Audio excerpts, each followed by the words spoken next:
안녕하세요. 저는 작은 사업체를 운영하고 있는 40대 초반의 남성입니다. 우연히 익명의 사연 채널을 알게 되어 사연을 보내게 되었네요. 모르는 분들 앞에서 제 이야기를 하려니 걱정도 되고 떨리기도 하지만 익명 뒤에 숨어서라도 제 이야기를 허심탄회하게 할 수 있어서 다행이라 생각이 듭니다. 남들 앞에서는 차마 못할 이야기라 어디 가서 얘기를 꺼낼 수도 없었거든요. 그러다 보니 괜히 제 탓만 더 하게 되고 혼자 마음고생에 힘들었는데 언젠가는 누구한테라도 이 얘기를 해보고 싶다 생각했었죠. 그러다 이렇게 자리를 빌려 이야기를 전하게 되었습니다. 제 소개부터 간략하게 하자면 저는 집안의 유일한 자식으로 태어나 어려서부터 금지옥이업 키워진 3대 독자 외동아들이었습니다. 요즘 세상에는 아들, 딸 구분 않고 귀하게 키우는 시절이지만 제가 어렸었던 그 당시만 해도 남아 선호 사상이 상당했습니다. 그래서 저는 그저 아들이라는 이유로 늘 귀한 대접 받으며 부족함 없이 자랄 수 있었어요.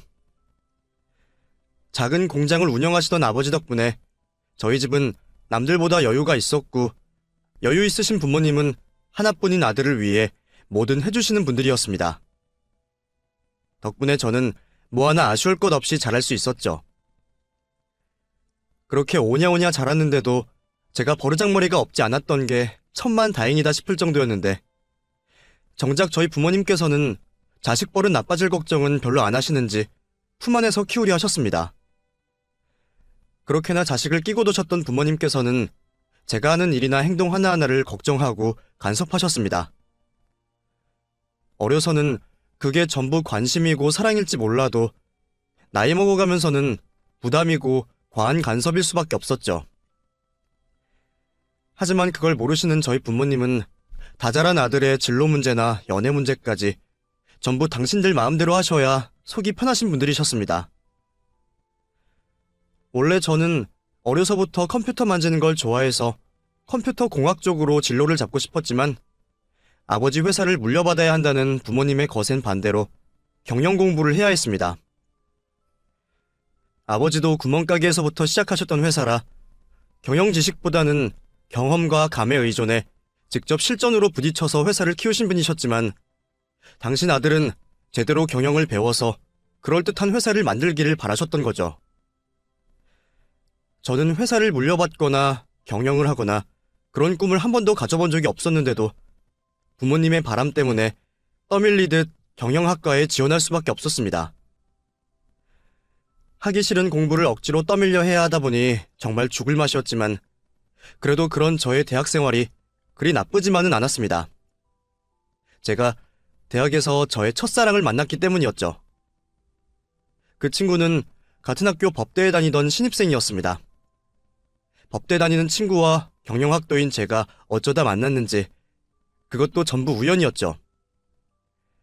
나중에 회사 운영하려면 기본적인 법지식은 있어야 하지 않겠냐는 아버지의 다그침에 어쩔 수 없이 법대 수업을 몇 개 들었었는데 그때 신입생이었던 그 친구와 같이 수업을 듣다가 서로 안면을 트게 되었습니다.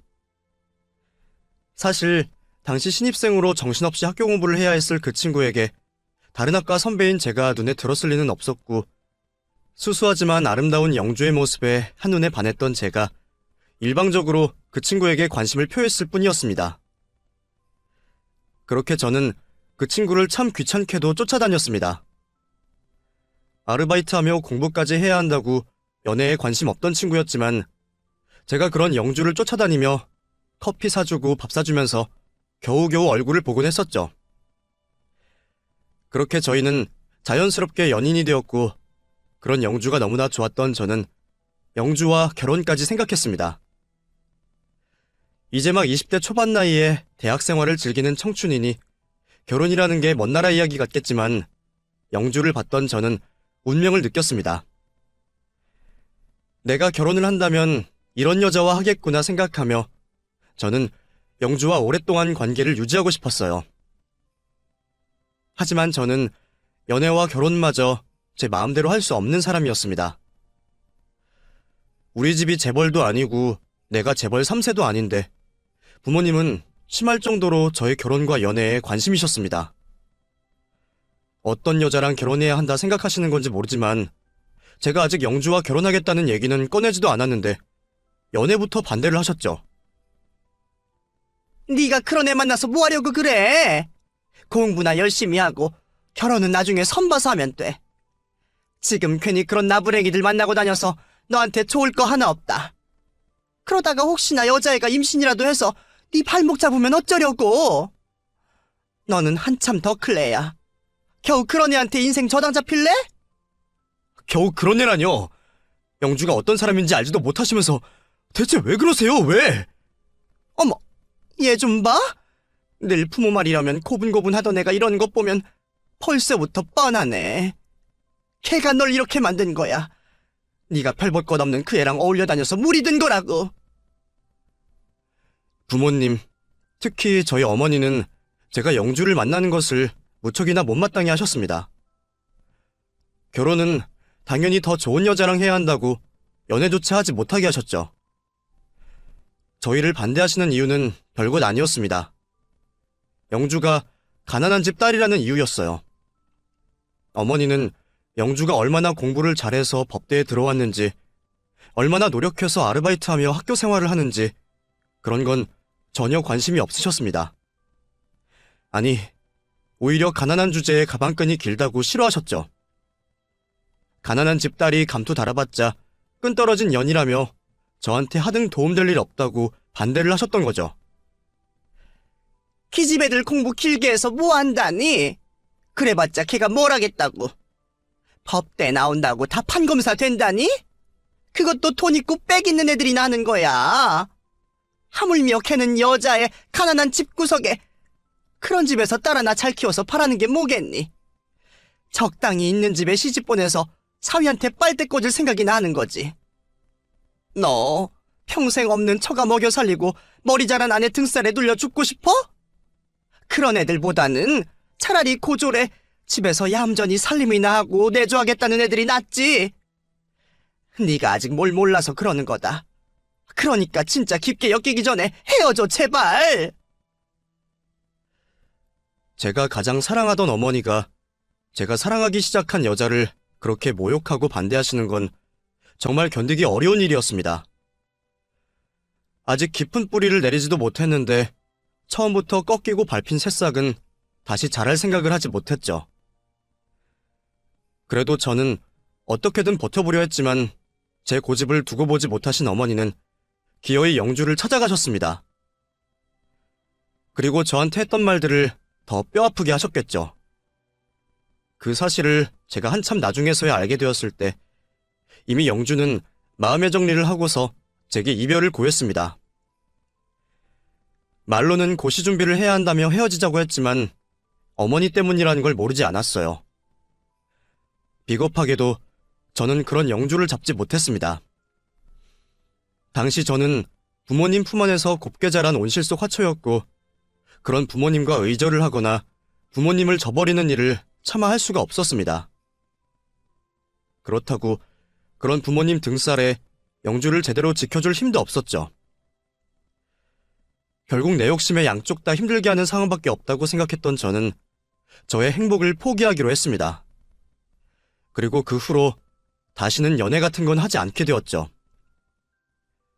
억하심정이라든지 미련이라든지 그런 건 아니었지만 이상하게 그 뒤로 연애할 마음이 들지 않더군요. 덕분에 저는 30까지 쭉 싱글로 지냈습니다. 그 사이 부모님이 결혼 언제 하느냐 매일같이 저를 괴롭히셨지만 저는 한 귀로 듣고 한 귀로 흘리며 결혼과는 담을 쌓고 지냈죠. 그런데 그러다가 제가 30이 되었던 그 해에 저희 아버지가 돌아가시고 마셨습니다. 1년 전 암을 발견하고 치료를 받고 계셨는데 지긋한 나이에 망가진 몸이 쉽게 돌아오지 않으셨거든요. 결국 아버지는 병을 앓다가 돌아가셨고 제가 아버지 회사를 자연스럽게 물려받게 되었습니다. 아버지가 살아계셨더라면 어떻게든 피하고 싶은 일이었지만 아버지가 돌아가신 마당에 제가 더 이상 불효를 저지를 수가 없었어요. 그리고 같은 이유로 저는 결혼을 할 수밖에 없었습니다. 30 나이도 이미 늦은 거라며 매번 저를 볼 때마다 결혼 이야기로 성을 내셨던 어머니는 아버지가 돌아가신 일로 크게 상심하시며 저를 더 타박하셨습니다. 이제 아버지마저 가셨는데 네가 여태 이러고 있으면 되겠니? 아버지 없으면 이제 네가 이 집안 가장인 거다. 근데 가장이라는 놈이 결혼도 안 하고 여태 혼자라 그러면 어째? 옛날에는 결혼을 해야 어른 대접을 해줬는데 너는 상투도 안 틀고 여태 어린애처럼 지내고 있으니 내가 회사 직원들 앞에서도 면이 안 선다. 그러니까 더 미룰 것 없이 엄마가 정해주는 여자랑 결혼부터 해. 제가 결혼 생각이 없는 건 누구보다 어머니가 잘 아실 테지만 어머니는 제가 결혼하지 않으면 당신마저 아버지를 따라가시겠다며 저를 협박까지 하시더군요. 그 말에 적지 않은 상처를 받았지만 저도 어머니가 제 걱정에 그러신다는 걸 모르지는 않았습니다. 옛날 분들이시니까 제가 여자 만나서 결혼하고 자식 낳고 안정을 가져야 회사 일도 인생도 필 거라고 생각하시는 거겠죠. 하나뿐인 자식 걱정에 매번 유난스럽게 신경 쓰시는 거였어요.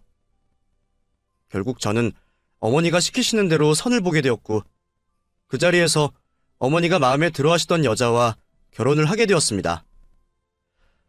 중매 결혼이라고는 하지만 그래도 말도 잘 통하고 좋은 여자 같아 안심이었어요. 가정을 꾸리는 것도 해야만 하는 일이라면 그런 여자면 좋겠다 싶었죠. 하지만 솔직히 저는 결혼으로 제가 행복해질 거라는 기대는 별로 하지 않았습니다. 그저 남편으로서, 아버지로서 도리를 다하면 될 거라고 생각했죠. 그렇다고 해서 그게 아내에 대한 무시나 첫사랑에 대한 미련 때문은 아니었습니다. 제 의지가 없었던 결혼이다 보니 당연히 불만이 더 많을 수밖에 없을 텐데 기대가 크면 실망이 크기에 실망하지 않으려던 저의 노력이었을 뿐이었습니다. 그래도 저의 염려와 달리 결혼 생활은 나쁘지 않았습니다. 제 아내는 어머니가 만족하셨던 만큼 참하고 좋은 사람이었습니다. 크게 걱정할 것 없는 처가에 적당한 학벌과 직장에 결혼하고서는 일도 그만두고 남편 내조를 할 자신이 있던 사람이었죠. 요즘 세상에 돈 때문에만 직장 생활을 하는 게 아니다 보니 여자들에게 일 그만두고 살림이나 하라 시키는 건 욕심이다 싶었는데도 아내는 원래부터 현모양처가 꿈이었다며 저와 결혼을 하고 전업주부를 선택했습니다. 덕분에 아버지 돌아가시고 정신없이 회사 일하던 제게는 큰 도움이 되어주었죠. 사람은 늘 외롭다 보니 옆에 누군가 있는 게 도움이 되는 건지 결혼 같은 건 굳이 할 필요 없다 생각했던 저도 아내가 생기니 많은 게 달라졌습니다. 늘 퇴근하고 돌아와서 대충 술안주에 저녁을 때우고 지쳐서 잠드는 날들이었는데 결혼 후에는 아내가 저를 많이 챙겨주었거든요. 그런 아내 덕분에 저는 밖에서 걱정 없이 일을 하고 집에 돌아와서는 아내가 차려준 밥 먹고 목욕물에 몸을 담그며 피로를 풀 수 있었습니다. 덕분에 노곤한 몸으로 아내와 함께 늦은 밤 드라마를 보면서 두런두런 얘기를 나누는 일상이 그리 나쁘지 않았죠. 이런 게 결혼 생활의 행복이라면 결혼도 할 만한 거구나 싶었어요. 하지만 저희의 결혼으로 가장 좋아하셨던 건 다름 아닌 저희 어머니셨습니다. 결혼 문제만 나오면 화를 내실 만큼 제 결혼을 걱정하셨던 어머니셨으니 당연한 일이었겠죠. 아버지가 돌아가시고서야 고집을 꺾고 어머니 말씀을 따른 덕에 결혼은 많이 늦어졌지만 그래서 어머니는 더욱 빨리 손주 소식을 기다리셨습니다. 늦게 결혼한 만큼 하루빨리 임신을 하는 게 좋겠다며 제 대신 아내의 몸을 부쩍 챙기시더군요. 매일 한약에 몸에 좋다는 음식들을 보내시는 어머니를 보며 저는 아직 저의 숙제가 미처 끝나지 않았다 생각했습니다. 그렇게 아내와 자녀 계획을 세웠지만 이상하게도 저희에게는 아이가 찾아와 주지 않았습니다. 신혼 1년 차부터 임신을 위해 노력했는데도 이상하게 2년, 3년 지날 동안 소식 한 번이 없더군요. 주변에서 불임이니 난임이니 하는 이야기를 저도 들어는 봤지만 그런 고민이 설마 저희 부부의 일이 될 줄은 몰랐습니다. 이유 없는 난임에 저희 부부는 그 후로 오랫동안 고생을 해야만 했어요. 하지만 병원에 다녀보고 민간요법까지 해보는데도 도통 좋은 소식이 없었습니다. 처음에는 괜찮다며 서로 다독이던 저희 부부는 점점 희망을 잃고 힘들어질 수밖에 없었습니다. 저희도 방법이 없으니 누구를 원망할 수도 없고 답답한 심정인데 어머니는 오죽하셨을까요? 그나마 3, 4년 동안 별말 없이 기다려주신 걸로 감사할 지경이었죠. 하지만 몇 년이 지나자 어머니도 드디어 인내의 바닥을 보이셨습니다. 이러다 대가 끊길까 걱정을 하시는 건지 하루 멀다 하고 저희를 불러 잔소리를 시작하시더라고요. 결혼만 하면 어머니한테 잔소리 드릴 일도 끝날 거라 생각했는데 한 번 자식은 영원한 자식인지 저는 여전히 어머니 잔소리를 그칠 수가 없었네요. 하지만 이번에는 저 혼자가 아니라 아내가 있다는 게 문제였습니다. 제가 아내 대신 방패막이가 되어 비난의 화살을 제가 다 받을 수 있지만 제가 바깥일을 하는 동안 아내가 어머니와 따로 만나는 이상 제가 매번 아내를 지켜줄 수는 없었습니다. 솔직히 저도 어머니가 며느리에게 그렇게 하실 줄은 몰랐습니다. 자기 손으로 직접 고른 며느리감이라 그런지 결혼 전부터 딸처럼 예뻐하셨던 분이셨기에 그동안 그 흔한 고부 갈등 것도 없이 조용하던 저희 집이었거든요. 그런데 임신 문제만큼은 양보가 안 되시는 건지 어머니는 그렇게 아끼시던 며느리에게 서운한 말씀을 쏟아내기 시작하셨습니다. 몸에 문제가 있는 건 아니냐, 정성이 모자라다, 정숨을 떠놓고 기도라도 하라며 아내에게 잔소리를 하셨어요. 물론 그만큼 장인 장모님 역시 저를 가만두지는 않으셨죠. 아이 못 갖는 걸로 딸 고생시키지 말라며 저를 불러다가 들들 볶으시는데 저희 어머니에게 똑같이 당했을 아내를 생각하면 저도 아무 불평을 하지 못했습니다. 자식들 선자리에 내보내어 결혼시키는 부모님들은 다들 그런 편들이신 건지 부부끼리 해결하려는 노력을 알아주지는 못하시고 어떻게든 간섭을 하려 하시더군요. 그런 어른들 성화에 더 지치고 힘들어지는 줄도 모르시고 말이죠. 결국 임신 문제로 저희 부부는 큰 스트레스를 받기 시작했고 언젠가부터 아내의 행동이 점점 달라지기 시작했습니다. 결혼 5년 차 여전히 아이 소식 없이 둘만 지내던 저희 부부는 더 이상 신혼의 달콤함도 설레임도 없는 상태였습니다.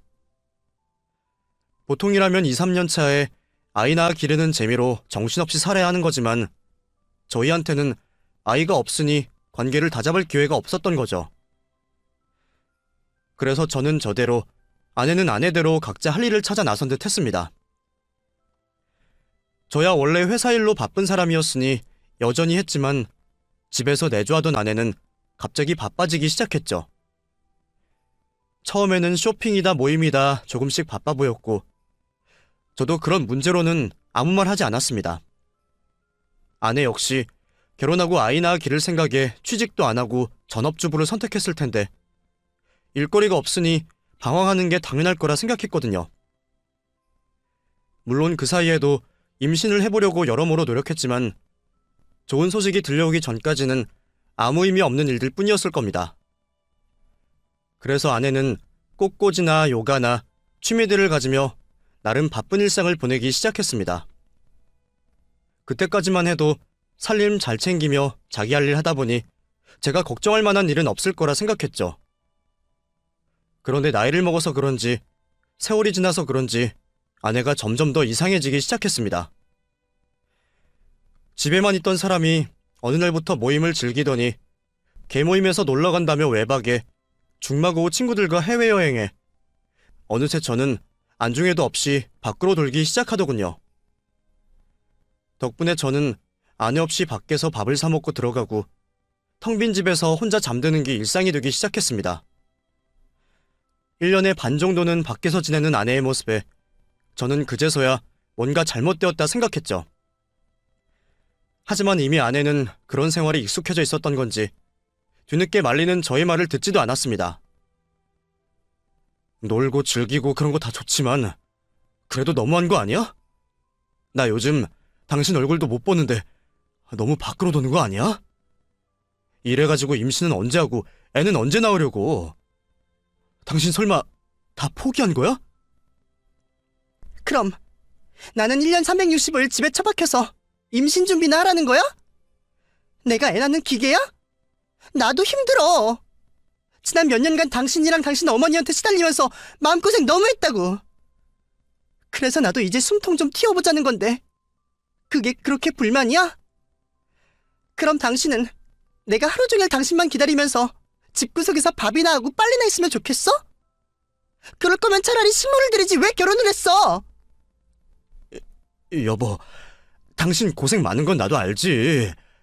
근데 나도 같이 힘들었잖아. 당신만 그런 거 아니고 나도 그래. 나도 장인 장모님 감당하기 힘들었고 그래서 당신 마음도 잘 알아. 그리고 나도 당신도 똑같이 간절했잖아.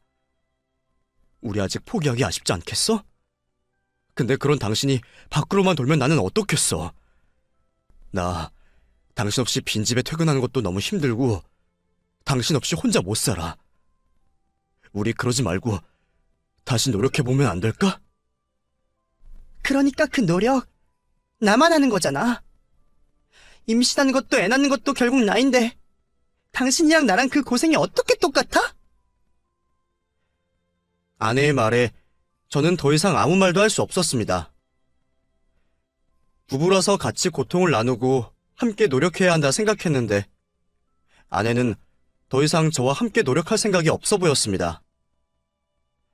어떤 부부든 권태기는 한 번씩 온다고 하지만 자녀도 없는 마당에 제가 아내를 다잡을 수 있을지 걱정이 많았죠. 그렇다고 스트레스 풀러 나가 놀겠다는 아내를 붙잡아 방구석에 묶어둘 수도 없었습니다. 저라도 같이 있어주면 좋은데 제가 회사 일로 바쁘다는 핑계로 그럴 수도 없었으니 달리 도리가 없었죠. 결국 이러지도 저러지도 못하고 또 시간만 흘러갔습니다. 그런데 저희가 결혼 생활을 한 지 곧 10년을 앞두었던 어느 날 저는 아내로부터 놀라운 소식을 듣게 되었습니다. 여보, 나 임신이래. 임신! 뭐? 임신이라고? 우리가? 진짜?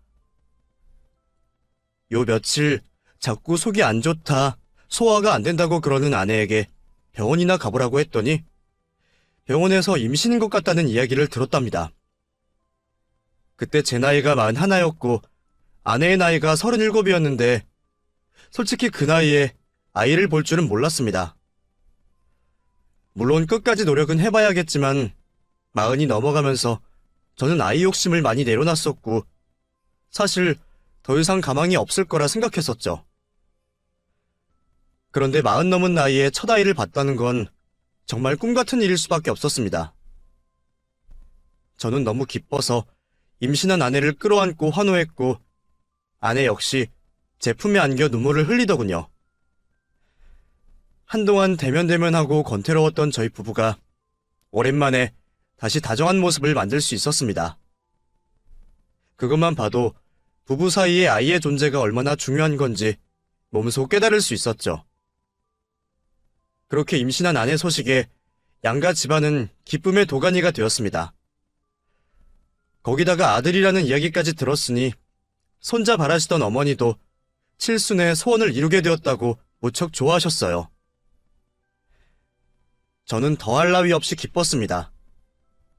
아이가 태어난다면 아내도 다시 가정적으로 변할 것이고 저는 좋은 아버지, 좋은 남편 노릇하며 가정에 충실하면 될 거라 생각했어요.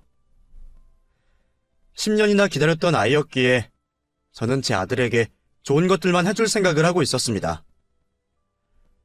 그래서 당연하게도 아내의 임신기간 내내 아내의 태교를 도왔고 출산을 앞둔 아내가 최고급 조리원에서 마음 편히 몸조리를 할 수 있도록 준비해 주었죠. 저는 어렵게 임신에 성공한 아내에게나 곧 태어날 아이에게 저는 제가 가진 모든 것을 내어주고 싶었습니다. 그제서야 저도 저희 부모님의 심정이 조금은 이해되는 것 같았어요. 노산이라 걱정은 있었지만 다행히 아내는 건강하게 아이를 출산했고, 저희 아들은 3.8kg의 건강한 몸으로 아무 걱정 없이 태어났습니다. 아들을 처음 봤던 그날, 저는 제 아들을 더없이 사랑하게 되었고, 앞으로 제 아들을 아무 걱정 없이 최선을 다해 기르기로 결심했어요. 아이가 사용한다는 건 뭐든 최고급으로 해주고 싶었고, 아이에게 필요하다는 건 다 챙겨주고 싶었습니다. 저는 10년의 기다림이 아깝지 않을 만큼 누구보다 아이를 잘 키우고 싶었습니다. 바쁜 와중에도 매일 아이 보는 맛에 퇴근을 서두르고 아이 옹알이에도 뭘 원하려나 귀를 기울였죠. 하지만 그런 저의 행복은 1년도 채 가지 않았습니다. 제가 악몽을 마주했던 그날은 정말 우연한 날이었습니다. 유난히 일도 안 되고 회사가 한가한 바람에 아이 생각이 자꾸만 들더군요. 그래서 점심시간에 무작정 집으로 달려갔습니다. 그 잠깐을 위해 30분 거리를 왔다 가는 게 비효율이었지만 아들에게 콩깍지가 씌인 저한테는 아무 일도 아니었어요. 점심에 갑자기 찾아온 나를 보고 아내가 얼마나 놀랄까 싶었던 저는 아내에게 말도 없이 집으로 달려갔습니다. 그런데 엘리베이터 문이 열리던 찰나 놀랍게도 웬 남자가 제 집에서 나오는 걸 보고 말았습니다. 너무 놀란 마음에 엘리베이터 문을 급하게 다시 닫아버린 저는 그대로 주차장까지 내려가 차에 숨어버렸죠. 그 사람이 그냥 방문객일 수도 있고 별일 아닐 수도 있는 일인데 저는 이상하게 마음이 불안해지기 시작했습니다. 그리고 그때부터 이유 모를 의심이 피어오르기 시작했죠. 한번 의심을 시작하고 나니 이상한 점들은 한둘이 아니었습니다. 평소에 절대 휴대폰을 만지지 못하게 하는 아내, 나를 너무 안 닮은 아들, 겉돌던 아내의 과거, 기울지 모르는 의심들이 싹트기 시작하자 저는 스스로 불안에 견딜 수가 없었습니다. 이대로는 의심병으로 미쳐버릴까 싶었던 저는 결국 확인을 해보기로 했죠. 저는 사랑하는 아들의 머리카락과 함께 면봉으로 아이의 입안을 훑어 저의 유전자와 같이 검사를 맡겼습니다. 그 검사를 조마조마하게 기다리는 동안 제가 봤던 그 남자의 뒤를 같이 캐보기 시작했죠. 그리고 저는 그 남자와 아내가 보통 관계가 아니라는 증거를 찾을 수 있었습니다. 아내가 숨겨둔 폴더 하나에서 그놈과 찍은 커플 사진들을 발견했거든요. 그건 모두 아이가 태어나기 1, 2년 전의 사진들이었습니다. 그제서야 저는 임신 스트레스 때문에 밖으로 나돌던 아내가 밖에서 대체 뭘 하고 다녔을지 뒤늦게 짐작을 해볼 수 있었죠. 아내의 바람이 확정된 순간 저는 유전자 검사 결과까지 받아볼 수 있었습니다. 친자 불일치 결과에 저는 충격을 받을 수밖에 없었어요. 그리고 제가 서류를 내밀며 아내에게 직접 따져묻자 아내는 뻔뻔하게도 제 탓을 하기 시작했습니다. 그래, 맞아. 당신 이미 다 알고 있는 것 같으니까 나도 이제 와서 거짓말 안 할게. 나 다른 남자 만났고 다른 남자 아이 가졌어. 뭐? 그게 진짜야? 왜 그랬는데? 내가 지겨워서? 내가 뭘 잘못해서? 나 그동안 남편으로서 그렇게 못하지 않았잖아. 근데 왜 바람을 핀 거야? 대체 왜? 임신하려면 이 방법밖에 없다 생각했어. 나도 그렇게까지 하고 싶지 않았다고. 마음이 떠난 거라면 차라리 이혼을 하고 다른 사람을 만나면 될 것을 왜 나를 속이고 바람을 피웠을까 싶은 저의 물음에 아내는 임신 핑계를 대고 있었습니다. 이건 무슨 헛소리인지 저는 기가 막혀 그 얘기를 들을 수밖에 없었어요. 나 그동안 너무 힘들었어. 당신 어머니 다들 나더러 임신 얘기만 했잖아. 근데 그럼 내가 당신이랑 결혼 생활 유지하려면 별 수 있겠어? 어떻게든 임신을 하는 수밖에 없겠지. 그래서 그랬어. 당신이랑 이렇게라도 결혼 생활 유지하고 싶어서. 그러니까 당신도 나를 좀 이해해주면 안 되겠어? 그걸 지금 말이라고 해? 내가 아니라는데 내가 그걸 어떻게 이해를 해? 그리고 내가 언제 그렇게라도 해서 아이를 가지자고 그랬어. 차라리 입양을 하는 게 낫지. 내가 입양 얘기 꺼내고 아니면 딩크로 살자고 했을 때는 관심도 없더니 이제 와서 임신 얘기 꺼내는 건 너무 핑계라는 생각 안 해? 그래서 정말 아이 때문이었으면 태어난 뒤로는 그놈 만나지 말았어야지. 이제 와서 그놈이랑 계속 만나고 있었다는 건 무슨 의미야? 딱 한 번이야. 그 사람이 아이 한 번만 보여달라고 하도 사정해서 어쩔 수 없었어. 임신하고서 만난 건 그날이 처음이야. 진짜야. 아내는 저랑 이혼은 하고 싶지 않다며 제게 자신의 잘못을 덮어달라 말했습니다. 이게 무슨 해결망측하고 뻔뻔한 이야기인지 모르겠지만 제 기준에서 그 여자는 이미 제정신이 아니었어요.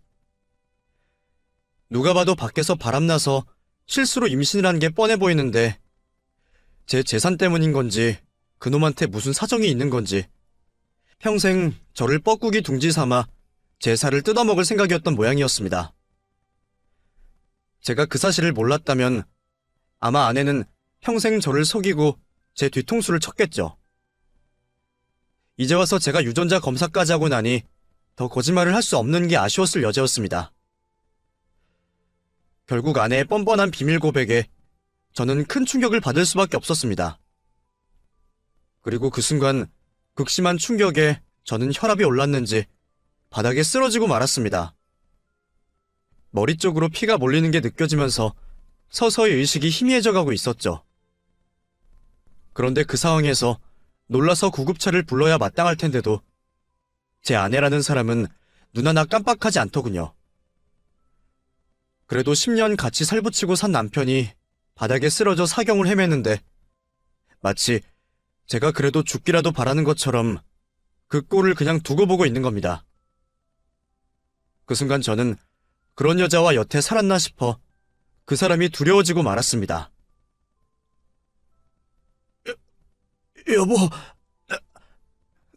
나 좀... 제가 바닥으로 고꾸라지며 정신을 잃어가고 있는데도 아내는 놀라는 기척 없이 저를 물끄러미 보고만 있었습니다. 그리고는 저를 죽으라고 방치를 하고 집을 아주 나가버렸죠. 그건 명백한 고의였습니다. 그대로 가버리면 혼자인 제가 죽는 게 뻔할 텐데 그 여자는 이미 저를 구할 생각이 없어 보였어요.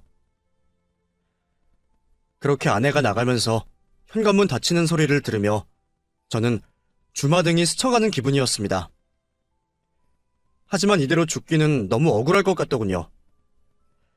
지금 내가 이대로 죽으면 저 여자만 좋은 꼴이었으니까요.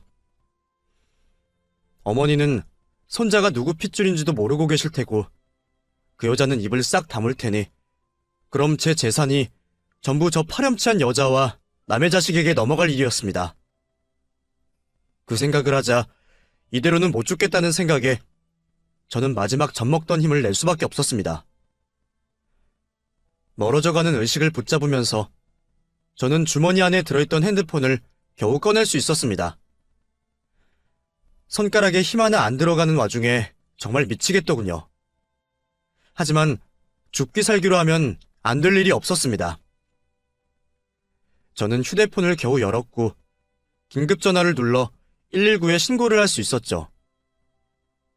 안 나오는 목소리로 겨우 주소를 말하며 저는 그대로 의식을 잃어갈 수밖에 없었습니다. 다행히 저는 무사히 구조가 되었는지 병원에서 눈을 뜰 수 있었습니다. 신고받고 출동해주신 구급대원들이 저희 어머니에게 연락을 하셨는지 어머니가 급히 달려와 주신 덕분에 저는 무사히 수술까지 잘 받을 수 있었습니다. 뇌출혈로 수술까지 받고서 겨우 살아났다는 생각에 저는 금방이라도 눈물이 쏟아질 것 같았어요. 다행히 제 손으로 직접 신고를 한 덕분에 저는 금방 처치를 받고 별다른 후유증도 없을 거라는 좋은 소식을 듣게 되었습니다. 하지만 그 와중에 제 아내의 흔적은 어디에도 없었습니다. 근데 민경이 걔는 대체 왜 연락이 안 되니? 무슨 일이라도 있니? 너는 뇌출혈로 쓰러져서 수술해야 한다지. 그 와중에 하필이면 네 천원 연락도 안 받고 덕분에 나 혼자 별 걱정을 다 했다. 전화를 하도 안 받길래 나도 정신없어서 그냥 말았는데 인제 너 깨어났으니 다시 해볼까? 아니요, 하지 마세요. 그 사람 친정 보내놨었어요. 아마 핸드폰 꺼놓고 쉬느라 연락이 안 될 거예요. 안 그래도 육아한다고 피곤할 텐데 걱정시키지 말아야죠. 어머니도 그 사람한테 연락하지 마세요. 그게 무슨 말이야? 아무리 그래도 말은 해야지. 아니, 남편이 죽다 깨어났는데 집사람이 모르는 게 말이 되니? 애 본다고 피곤한 건 피곤한 거고 이건 이거지. 그러지 말고 내가 지금이라도 또 해보마. 어제 밤사이에는 나도 울고 기도하고 정신이 없었거든. 어머니, 정말 됐어요. 연락하더라도 제가 할 테니까 그냥 두세요. 제발요. 예? 제발 부탁드릴게요. 설마 니들 무슨 일 있었니? 뭐 부부싸움이라도 한 거야? 나중에 말씀드릴 테니까 지금은 그냥 제가 하자는 대로 해주세요. 저도 생각이 있어서 그런 겁니다. 그래. 네 간병이야 내가 하면 되니까 뭐. 알겠다. 어머니 걱정은 이해를 하지만 제가 그 자리에서 아내와 있었던 일을 전부 이야기할 수가 없었어요. 당장 몸도 완전히 회복하지 못했는데 어머니까지 쓰러지게 할 수는 없는 일이었으니까요. 대신 저는 곧장 이혼 변호사를 알아보게 되었죠. 죽다 살아나자마자 이혼 변호사를 만나야 한다는 게 착잡했지만 목숨을 건사한 이상 그런 여자와 하루빨리 이혼을 하는 게 제가 진짜로 살아나는 일이라 생각했습니다. 설마 직접 제 목숨을 앗아갈 만큼 끔찍하게 무서운 여자는 아니겠지만 제가 쓰러져 있는 걸 보고도 못 본 척한 여자가 제 안위에 관심이 있을 것 같지 않았거든요. 이미 남편을 속이고 그런 파렴치한 짓을 벌였으니 더 저를 엿먹일 일이 없을지 모르겠지만 더 이상 그 여자에게 당하지 않고 하루빨리 이혼을 해결하는 게 현명한 일이라고 생각했습니다. 특히나 그 여자가 먼저 선수치기 전에 말이죠. 다행히 외도 증거들은 그 전에 이미 모아두었고 가장 확실한 외도의 증거인 아이가 있으니 재판은 문제 없을 것 같았습니다. 그러니 역시 제일 중요한 건 재산 분할이었어요. 그 여자가 비밀을 숨기고 제 옆에 붙어 있었던 게 전부 돈 때문이었을 텐데 당한 게 억울해서라도 그 여자가 원하는 대로 해주고 싶지 않았거든요. 변호사님을 병원까지 모셔서 이야기를 해보니 이혼이라는 게 왜 어렵다는 건지 이해를 하겠더라고요. 저는 잘못한 사람이 돈 한 푼 못 받고 이혼하는 게 맞는 줄 알았더니 배우자가 외도를 저질렀어도 재산 분할은 해줘야 한다는 겁니다. 무슨 이런 경우가 있는 건지 저는 또 한 번 뒤통수가 얼얼했습니다. 어쩌면 그 여자도 이걸 알고서 그렇게 당당했나 싶더라고요. 하지만 저한테도 아주 방법이 없는 건 아니었습니다.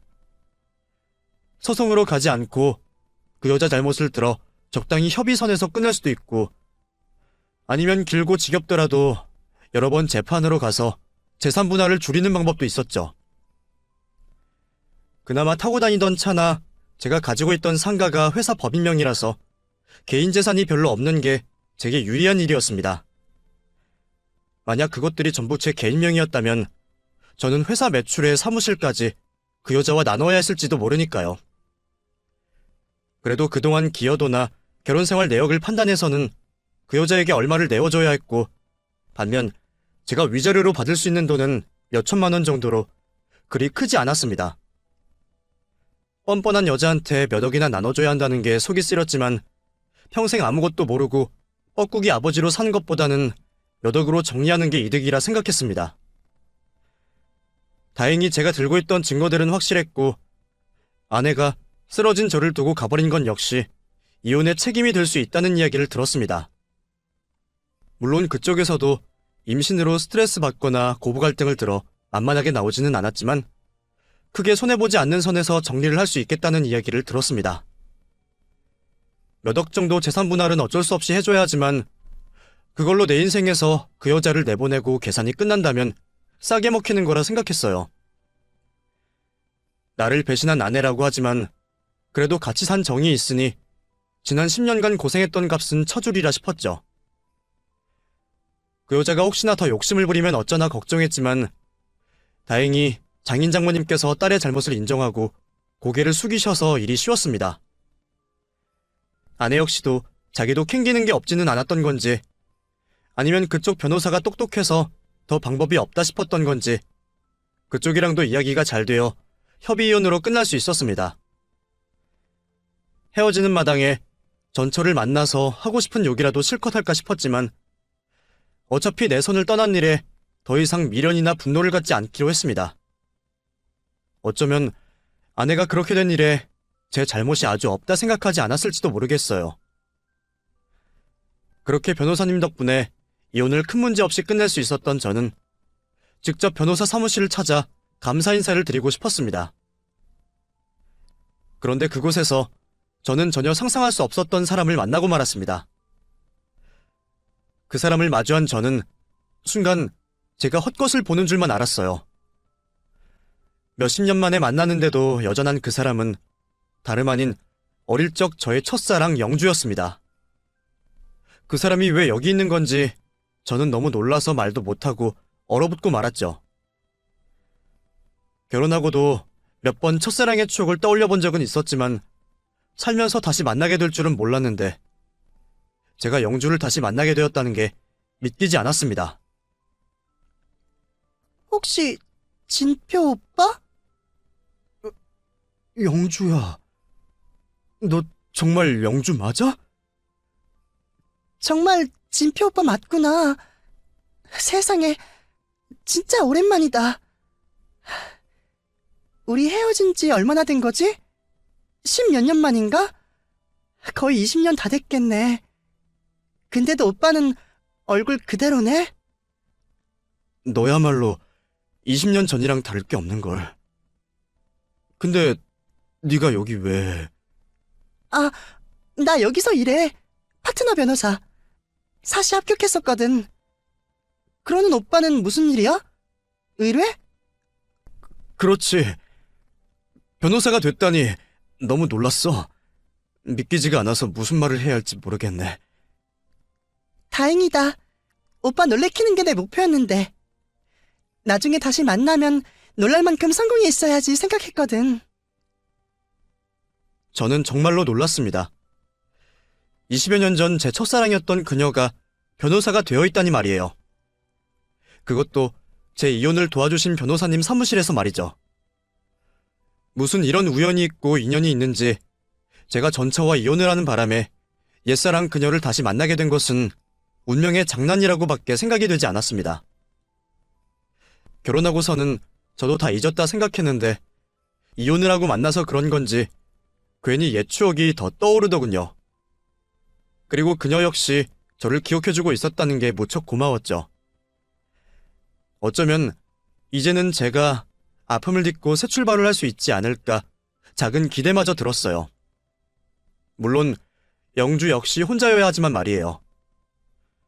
다행히 손가락에 결혼 반지는 보이지 않았지만 그걸로 결과를 알 수는 없는 일이었습니다. 결혼했지만 귀찮아서 반지를 빼놓고 다닐 수도 있고 뭐 잠시 별거 중일 수도 있으니까요. 옛사랑과의 재회에 가슴이 떨려왔지만 그렇다고 제가 제 전처처럼 불륜을 저지를 생각은 추호도 없었습니다. 그래서 혹시 지금 혼자인지 어쩐지 물어보고 싶은데 다시 만난 첫사랑에게 그 한마디 묻는 게 참 어렵더군요. 그래서 저는 별 수 없이 이혼을 하게 된 제 사정 이야기를 먼저 꺼냈습니다. 어차피 대충 예상은 한 것 같지만 말이죠.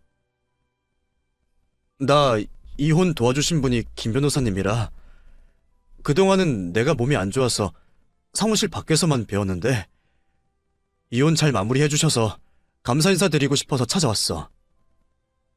근데 너를 여기서 만날 줄은 정말 꿈에도 몰랐네. 그렇구나. 결혼해서 잘 산다는 얘기는 들었었는데, 이혼했구나? 뭐, 그렇게 됐네. 혹시, 영주 너는... 미련이 뚝뚝 묻어나는 제 물음을 영주도 모르지 않았을 겁니다. 이제 막 이혼한 주제에 첫사랑한테 미련 떠는 제가 스스로도 염치 없어 보였지만 전처에게 호되게 당한 저로서는 이제라도 행복해지고 싶은 마음에 진심을 숨길 수가 없었습니다. 나는 아직 미혼이야. 그냥 뭐, 일하다 보니까 결혼 생각이 없어지더라고. 그쪽에 별로 관심도 없고. 오빠는 어쩌다 이혼한 건지 혹시 물어봐도 될까? 영주가 아직 미혼이라니 저는 신께서 제게 선물을 주신 거라 생각했습니다. 전처에게 상처받고 앞으로 어떻게 살아야 할지 막막했던 제게 마지막 기회가 찾아왔다 생각했죠. 40이 넘어 첫사랑을 다시 만난 저는 그 기회를 놓치고 싶지 않았습니다. 그렇게 저는 용기를 내어 영주에게 손을 내밀었고 서로 마음을 확인한 저희는 돌고 돌아 20년 만에 다시 연인이 될 수 있었습니다. 이제 와서 어머니가 또 반대하신다 해도 저도 호락호락 숙일 생각은 없었지만 놀랍게도 어머니 역시 저희 만남을 반대하지 않으셨습니다. 어머니 뜻대로 만난 전처에게 배신을 당하고 헤어진 옛 연인을 다시 만난 것을 보시고는 제가 이렇게 된 게 다 자기 탓이다 싶어 하시더라고요. 그래서 앞으로 더 이상 저한테 왈가왈부하지 않으시겠다며 저희를 인정해 주셨습니다. 그래서 저희는 천천히 진중하게 만나볼 생각입니다. 이제 와서 더 욕심 부릴 것도 없으니 이대로 영주와 행복하기만을 바랍니다. 감사합니다.